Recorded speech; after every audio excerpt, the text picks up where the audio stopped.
I first learned of the Devas when I visited the Findhorn Foundation in northern Scotland for a 2-week visit in the spring of 1971. I met Dorothy there, and as a gardener and lover of nature, resonated deeply with her experiences of the Devas. That was the beginning of a lifelong friendship and working partnership. In the 1970s, 80s, and 90s, we traveled and taught together across the U.S. and Canada, and I helped her bring the Devas message of collaboration to the attention of a wider world through books, talks, workshops. Our relationship continued until she died in 2020. Dorothy's connection to the Devas began in 1963 when she and her colleagues, Peter and Eileen Caddy, were exploring how to grow a garden to supplement their diet. It was suggested that she begin by working with the living intelligences of nature. As an experiment, she first attuned to a vegetable she loved to eat, the garden pea. Then, as the garden expanded, she connected with each plant. This was more than just traditional organic gardening practices. Her connection recognized a loving intelligence within all expressions of life. Following her inner attunement to God, which she defined as the life force within everything, she was led to respect, attune to, and harmonize with the essence of nature's intelligence. That brought her into a relationship with formless energy fields she came to recognize as a soul level of a plant species. She called them Devas. Dorothy's messages suggest possibilities for a relationship between humanity and the natural world based in love and collaboration that is the foundation for a healthy, vibrant planetary future. The shift of perspective these messages articulate is the difference that has made a difference throughout my life. That shift reminds us we are not alone. We are part of a vast and loving universe. We are welcomed and valued as a contributor in the world's beauty. For me, reading these messages encourages me, inspires me, and offers a doorway to continue to build all my relationships, human and nature, from a foundation in the essential oneness of life. All the messages included here are by Dorothy Maclean. Some are from her private collection, while others can be found in her books published by Lorien Press. First, I would like to begin with an invitation from the Devas. We call to you, humans, from the highest of our realms, and you are there. We call to you from densest earth, and you are there. We call from other worlds across space, and still you are there. We are inwardly still and attuned, and you share our oneness. If there are worlds we cannot reach, no doubt you are there. Humankind, know thyself. We talk to you from the kingdom of nature. Do not limit the wisdom of that kingdom, which is the divine in manifestation, and includes obscure worlds that you disregard at your own peril. All around you, in every bit of matter, is what has come from, is, and leads to the only one. And within you is the consciousness that can know and express this. You are all things to all worlds. You incorporate life itself, bound to earth and bound to heaven, tiny specks on one small planet in a limitless universe. The image of it all, that is what you are. So that last message really highlights their invitation. But one theme that goes through all the Deva messages is the welcoming spirit of the Deva world. They are interested and willing to work with us. They see humans, they see us as a God spark functioning in matter consciously. The world as they know it is connected, interactive, and rooted in love. They include us in all of that connection and love. These messages always speak of a continuum of connection from essence into the more material levels of form, and we are a part of that. Here's a message that focuses on collaboration from the Deva perspective. We would talk of the prosaic world of form. As the builders of the universe, we are the makers of form, whether that form be of matter, sound, or color. All forms have meaning. We build according to the inherent energy patterns of divine wisdom from within out, a slow process. You can do the same from within and without, in speed. It is our role to deal with energy patterns in all their change and beauty, and in timeless patience, we have made these manifest in perfection. Think of what we could do in collaboration, with you picking up from the inner every nuance of the ceaseless movement towards greater expression of beauty, which is the dance of life, and immediately translating it into matter. What would take millions of years of evolution can be done in a twinkling when we work together. Indeed, this is the fruit of evolution. This has been done sometimes in the past by the great pioneers who have unconsciously tuned into our world through their love of art or science. But now it can be done consciously, again, through love and attunement. When you are consciously seeking attunement and consciously opening yourself to the inner and to us, instead of groping in the dark for you know not what, you are working with the light and towards the same goal as we are. We are working together for good, for God, and then there is no stopping it. Does it not sound easy?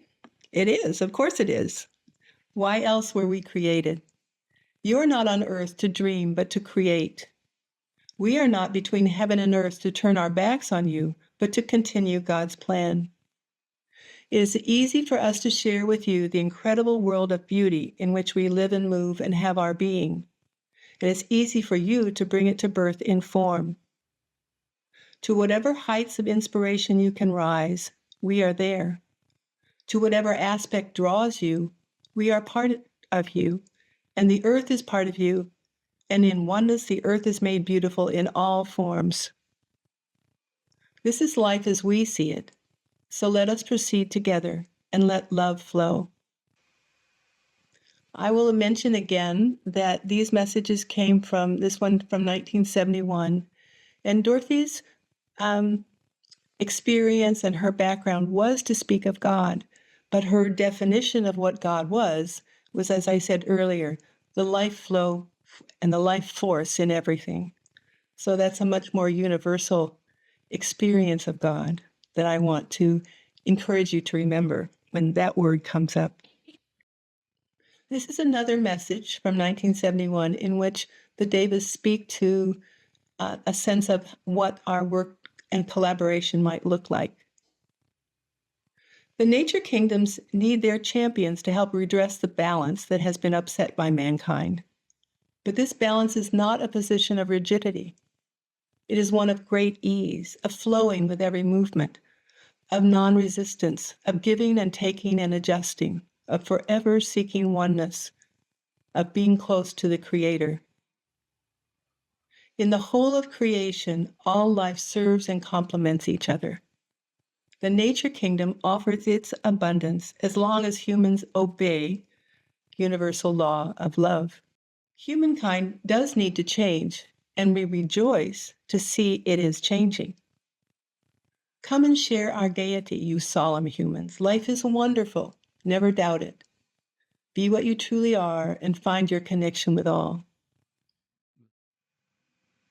Nature has always, and the Deva messages always have a message to help us understand and work in the flows that change and move and adapt in our changing nature experience. I often find myself called to soften and breathe, to bring myself into a collaborative state of mind. Simply taking a moment to stop and breathe can relax muscles and release tensions. For example, when I worked as a school administrator, I had a little colorful wool figure on my desk. It was my nature buddy, and it helped remind me to soften and breathe during any tense meeting situations. In that way, I could continue to keep myself aligned with that wider context of warmth and beauty around me, resetting any of my resistance and bringing my connection to the Devas into my daily life, even in the environment of my office. It really goes to show our Deva connections are not limited by place, only by our awareness. As with any friend, they offer, when we get reflection of how someone else sees us, it often surprises us and kind of opens up new possibilities like, oh, that thank you. That's nice that you see me in that way. And this is a message that shows how the Devas see us as humanity. We can always be so critical of ourselves. And when we get that reflection from someone else, it often helps to open up our world. So this is what the Devas say about us. How we rejoice when humans face yourselves, accept yourselves for what you are in all your aspects, and thereby free yourselves from the weights that have separated you from ourselves and from yourself. You have been like brothers and sisters who've gone into a far country, but now have returned to the family and returned with knowledge and experience that we have not got, yet are one with us in essence, one in joy and in creativity and power. The relationship we share with you and with each other is astonishingly vital and ever present, a force in itself. You see yourselves first as individual units who may or may not be in direct relationship with others, whereas we are always in relationship, always consciously part of the whole. We do indeed concentrate on whatever it is we do, but we concentrate in the knowledge of our links with life, in the knowledge of the harmony of the whole. Humankind has not been part of this harmony, which is all the more reason for us to rejoice as you now come forward and take your place with hand outstretched to us. Our inbuilt pattern is to cooperate with all of life. But recently that pattern has been shattered amongst those of us responsible for what you call the lower kingdoms of life on earth. But here we will emphasize the joyous states of our being, which are so outstanding to you because human life on earth has been so lacking in this quality. Yet that same joy is in all kingdoms of life, dancing in and out of every breath you take, as natural as breathing. The trouble has been that humankind has tried to breathe into themselves without breathing out. You have tried to collect unto yourselves to possess, instead of being part of the free flow of life. And of course, that has damned out joy as well as other things. But you are letting go. You are joining in the joys of life. You are realizing the presence of other forms of life and recognizing that they too are part of God's life, part of you. You are seeing that nothing is a thing, that all is part of life, which is a great joyous chain of intelligence. Do not think that you are the only sentient beings, but join with us in the melodies of life, with all the instruments of the divine, and make your mighty place, thus adding to joy. I'd like to offer one further Deva message, which is a message that I have used as a way of creating a practice of attunement in my life to the Devas. What they suggested as a basic way of tuning into the Deva world was this. Just tune into nature until you feel the love flow. That is your arrow into the Deva world. It does not matter if there's a message or not. It's a state which counts. It is your state always that the nature world responds to. Not what you say, not what you do, but what you are. If you are depressed, you will not find harmony with us. But if you tune to us strongly enough, you will lose your depression. If your mind goes in circles, questioning, you will find no harmony with us. But if you stay long enough, you will find peace. The nature world is indeed the expression of perfection on earth in matter. When this perfection is also found in humans, which is when you find yourself in a state of harmony with all, then indeed life flourishes and you will find instant cooperation with us. It all depends on your being what you are, a God spark functioning in matter consciously. Be joyful, lift yourselves, be at one with us. We welcome you more than you know and will continue to. Thank you. I hope that you find Dorothy's communications with the Devas, as inspiring and as supportive for you as I have in my life. And I hope that they invite your knowing of how welcome and valued you are.